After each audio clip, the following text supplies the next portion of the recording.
Jeg står på TechCrunch Disrupt i San Francisco Pier 48 2014, og jeg vil gerne vise lidt, hvad det vil sige at stå på en messe som TechCrunch, for den er væsentligt større end det, du kan finde i Danmark, så lad os gå indenfor. Det er her, hvor man møder de rigtige mennesker. Det er her, hvor man møder journalisterne. Oxford Billes Billing har talt med blandt andet Financial Times, og vi har også været forbi TechCrunch, og vi har også blevet interviewet af TechCrunch. Så det er altså her stedet er, hvis man har et startup, og man gerne vil ud i USA. Så jeg kan klart anbefale at komme til. Det er en gang om året. Det er også i New York, men San Francisco er selvfølgelig der, hvor det er allerstørst. Så det har været mega fedt at være med. Det her det er første dag, vi er her i 3 dage, så jeg tror også, at nogle af de andre dage byder på alle mulige andre spændende oplevelser. Altså den store forskel på at være på en messe i San Francisco kontra at være i Danmark er simpelthen, at det er meget større. Der er omkring 5.000 startups samlet her i dag, og i løbet af de næste 3 dage. Vi har også en stand med Billes Billing, og vi har allerede talt med nogle af de rigtig store amerikanske medier, så det er helt sikkert givet rigtig godt ud at stå på en messe som denne her.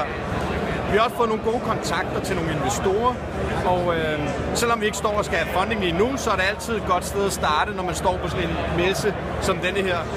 Men ellers så får man også et godt indtryk af, hvordan livet og det her ecosystem er her i San Francisco. Men lad os prøve at gå over og høre nogle af de startups, som også står her fra Danmark. Der er blandt andet Fliva, som laver video-præsentationer på nettet. Så hvordan har det været at være her på TechCrunch? Det har været fantastisk. Ja. Der er virkelig mange mennesker, der kommer forbi, og det er super spændende, det vi laver. Så det er et spørgsmål om lige at holde folk lidt væk en gang imellem, og det er også rigtig dejligt. Lige nu er der ikke så mange. Hvad er den store forskel på at stå på en messe i Danmark og så her i USA? Folk er meget åbne. Folk er meget interesserede i at høre om det her. Og få en hurtig dialog over at køre med dem i løbet af meget kort tid. De er også meget ind til benet. Og så vil de jo også gerne, når de kommer og hører noget om dit produkt, vil de også gerne fortælle lidt med det samme produkt samtidig. Ja. Så det skal man lige vente sig til. Ja. Der lytter man bare. Hvad har I fået ud af at stå her indtil nu? Rigtig mange gode kontakter, masser af visitkort og så videre. Det gør selvfølgelig ikke det hele. Vi skal også kontakte dem, når vi så kommer hjem. Men gode kontakter og godt input omkring vores produkt. Og vi har fundet ud af, at vi kan mange flere ting med produktet end vi selv. Så vi har fået mange, der kunne bruge det til nogle andre ting, vi selv har regnet med. Okay. Tusind tak. Ja, også lidt.